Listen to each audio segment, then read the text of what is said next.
Hello students, आप सभी का स्वागत है school maths by Naveen sir के यूट्यूब चैनल पर। आप सब जानते हैं कि अभी हम लोग इस चैनल पर क्लास 10 के बच्चों के लिए जनवरी 2022 में जो नई मॉडल एक्टिविटी टास्क आई है उसके अलग अलग विषय को हल कर रहे हैं। उसी सीरीज में आज क्लास 10 के बच्चों के लिए इतिहास विषय को हम लोग हल करेंगे। आप सब जानते हैं कि इस चैनल पर हमने क्लास 10 के बच्चों के लिए जनवरी 2022 में आए हुए जो नई मॉडल एक्टिविटी टास्क है उसके तहत गणित, भौतिक विज्ञान, जीव विज्ञान और भूगोल, इसके साथ आज इतिहास, इन 5 विषयों के लगभग हर प्रश्न को हमने हल किया है। आशा है आपने इन वीडियोस को देखा होगा। यदि नहीं देखा है तो इन वीडियोस का लिंक डिस्क्रिप्शन बॉक्स में मैं दे दूंगा, आप वहां जाकर इन सभी वीडियोस को देख सकते हैं। सबसे पहले बांग्ला शिक्षा पोर्टल पर जो नई मॉडल एक्टिविटी टास्क आप लोगों को दी गई है उसका अंग्रेजी प्रश्न उसे देख लेते हैं हम लोग। उसके बाद उसके हिंदी रूपांतरित प्रश्न को भी हम लोग देखेंगे। अभी आप बांग्ला शिक्षा पोर्टल पर उपलब्ध क्लास 10 के बच्चों के लिए नई मॉडल एक्टिविटी टास्क के तहत हिस्ट्री के इंग्लिश रूपांतरित प्रश्न को देख पा रहे हैं। यहाँ पहले नंबर प्रश्न में हमें दिया है फिल इन द ब्लैंक्स, यानी रिक्त स्थान की पूर्ति करो। 1 अंक के 4 प्रश्न दिए गए हैं यहाँ। दूसरा है ट्रू फॉल्स टाइप प्रश्न, यहाँ भी 1 अंक के 4 प्रश्न दिए गए हैं। प्रश्न संख्या 3 मैच द कॉलम, यानी कॉलम ए और कॉलम बी, इन दोनों को मिलाना है हमें। 1 अंक के 4 कथन दिए गए हैं, चारों कथन को मिलाने से हमें 4 अंक मिलेंगे। और प्रश्न संख्या 4 निम्नलिखित प्रश्नों के उत्तर 2 या 3 वाक्य में हमें देने हैं। यहाँ 2 अंक के 4 प्रश्न हैं, कुल 8 अंक इन्हें हल करके मिलेगा। इस प्रकार इस प्रश्न पत्र को हल करके हमें कुल 20 अंक मिलेंगे। चलिए इस प्रश्न का हिंदी रूपांतरित प्रश्न जो है उसे हम देख लें।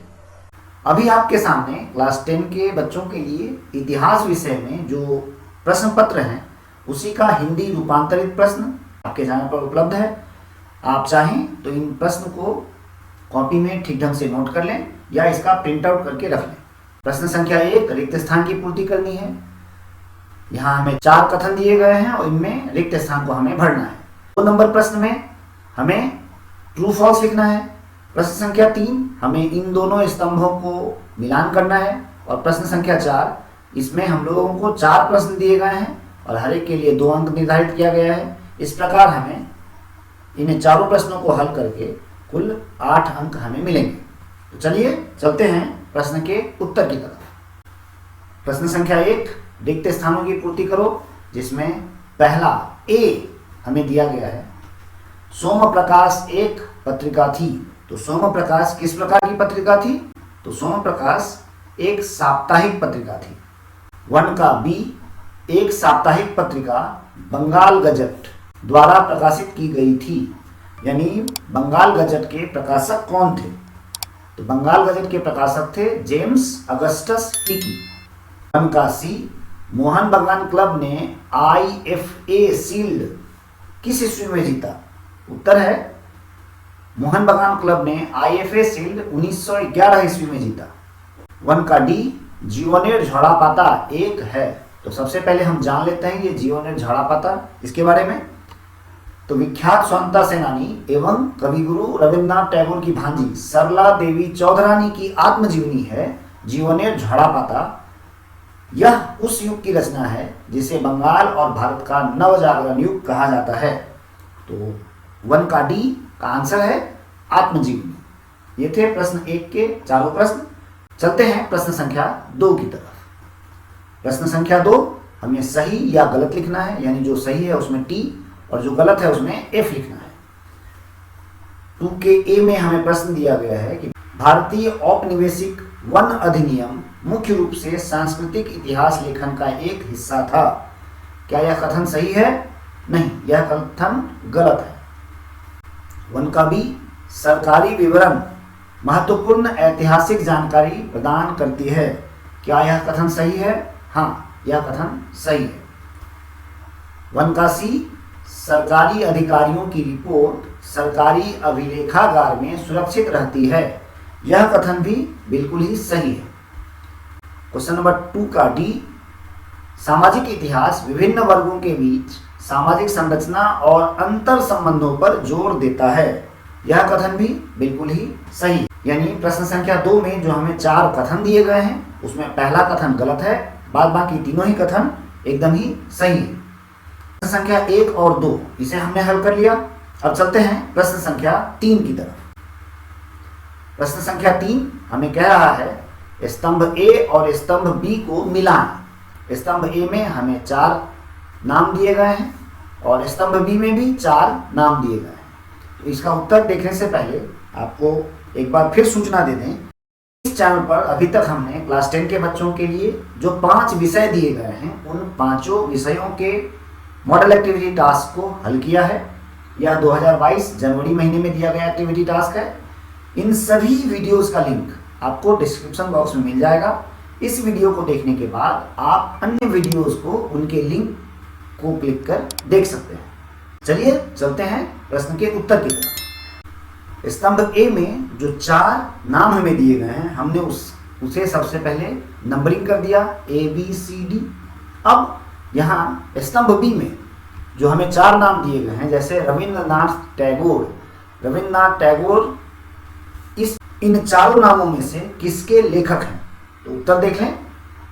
रविंद्रनाथ टैगोर जीवन स्मृति इसके रचनाकार हैं।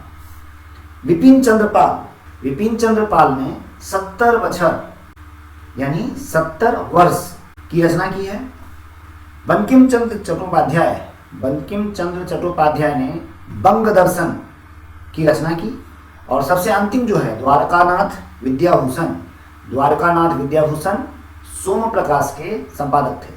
आप इन प्रश्नों को कुछ इस प्रकार हल कर सकते हैं, या अगर आप चाहें तो इन्हें नंबरिंग के द्वारा, जैसे सोम प्रकाश का मिलान होगा द्वारकानाथ विद्याभूषण के साथ, बंग दर्शन का मिलान होगा बंकिम चंद्र चट्टोपाध्याय के साथ, 70 वर्षों का मिलान होगा विपिन चंद्र पाल के साथ, और जीवन स्मृति इसका मिलान होगा रविन्द्रनाथ टैगोर के साथ। तो आप चाहें तो रेखाओं के द्वारा भी इनका मिलान कर सकते हैं। ये थे प्रश्न 3 के उत्तर। मुझे आशा है आप लोगों को यह वीडियो अच्छा लग रहा होगा। यदि अच्छा लगे तो वीडियो को लाइक करें, कुछ कहना हो कमेंट करें, और पसंद आए तो अपने दोस्तों के साथ भी इन वीडियोस को अवश्य ही शेयर करें। हम लोग चलते हैं प्रश्न संख्या 4 की तरफ। प्रश्न संख्या 4 निम्नलिखित प्रश्नों के उत्तर 2 से 3 वाक्यों में दें। यहाँ हमें 2 अंक के 4 प्रश्न दिए जाएंगे, यानी यहाँ चारों प्रश्नों को हल करके हमें 8 अंक मिलेगा। तो इसमें 4 का A हमें पूछ रहा है समाचार पत्र और पत्रिकाओं में क्या अंतर है। तो समाचार पत्र और पत्रिकाओं में जो प्रमुख अंतर है वह निम्नलिखित है। पहला पॉइंट है समाचार पत्र दैनिक रूप से प्रकाशित होती हैं, यानी आप सब जानते हैं कि आपके घर में जो समाचार पत्र आता है वह प्रतिदिन दैनिक रूप से आती है। लेकिन पत्रिकाएं क्या होती है? पत्रिकाएं नियमित समय के अंतराल पर प्रकाशित की जाती हैं, जैसे साप्ताहिक, पाक्षिक या वार्षिक। यानी समाचार पत्र डेली प्रकाशित होगी, जबकि पत्रिकाएं एक नियमित समय के अंतराल पर प्रकाशित होती हैं, जिसमें साप्ताहिक पत्रिका या पाक्षिक पत्रिका जो 15 दिन पर प्रकाशित होती है, और वार्षिक पत्रिका इत्यादि है। जो दूसरा पॉइंट है वह है साधारणतः समाचार पत्रों में समाज में घटित होने वाली विभिन्न घटनाओं का विवरण प्रकाशित किया जाता है, जबकि पत्रिकाओं में समाज, संस्कृति, साहित्य, विज्ञान, तकनीक, अर्थशास्त्र आदि के बारे में लेख प्रकाशित की जाती है। और तीसरा अंतिम पॉइंट है समाचार पत्रों में कोई उपशीर्षक नहीं होता है, जबकि पत्रिकाओं में उपशीर्षक होता है। का प्रश्न नंबर B, स्थानीय इतिहास का क्या महत्व है? इसका उत्तर आपके स्क्रीन पर।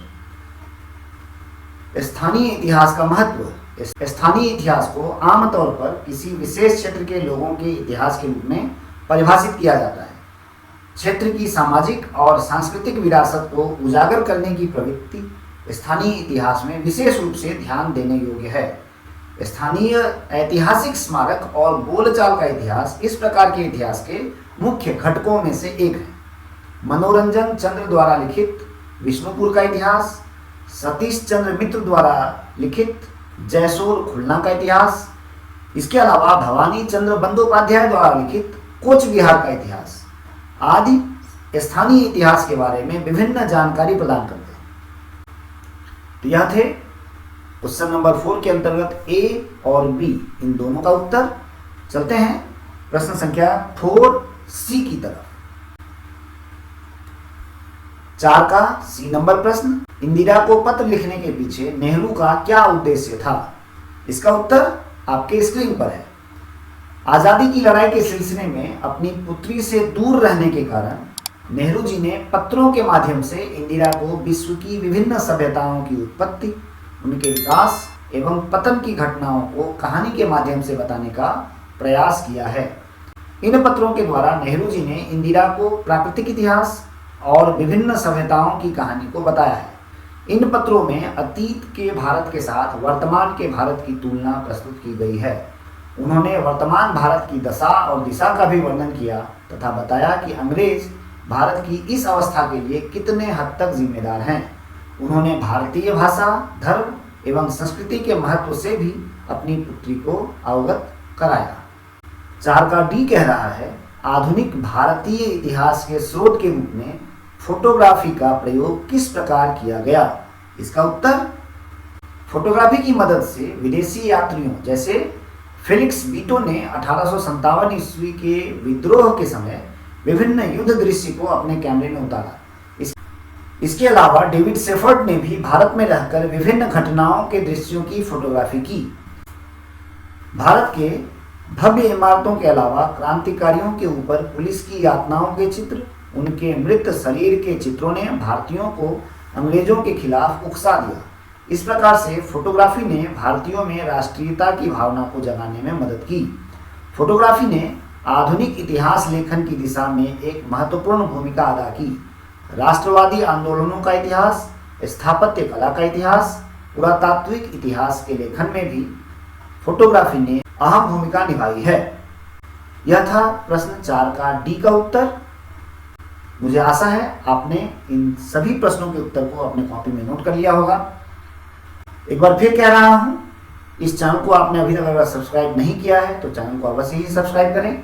साथ ही साथ बेल आइकन यानी घंटी को दबा दें ताकि हर नए वीडियो का नोटिफिकेशन आपको सबसे पहले मिलता रहे। इस वीडियो को अगर आपने पसंद किया है तो इसे लाइक अवश्य करें। कुछ कहना हो कमेंट करें और अपने दोस्तों के साथ भी इस वीडियो को अवश्य ही शेयर करें ताकि वे भी इसी तरह के वीडियोस देख पाएं। मिलते हैं हम लोग अगले वीडियो में। Thanks for watching this video.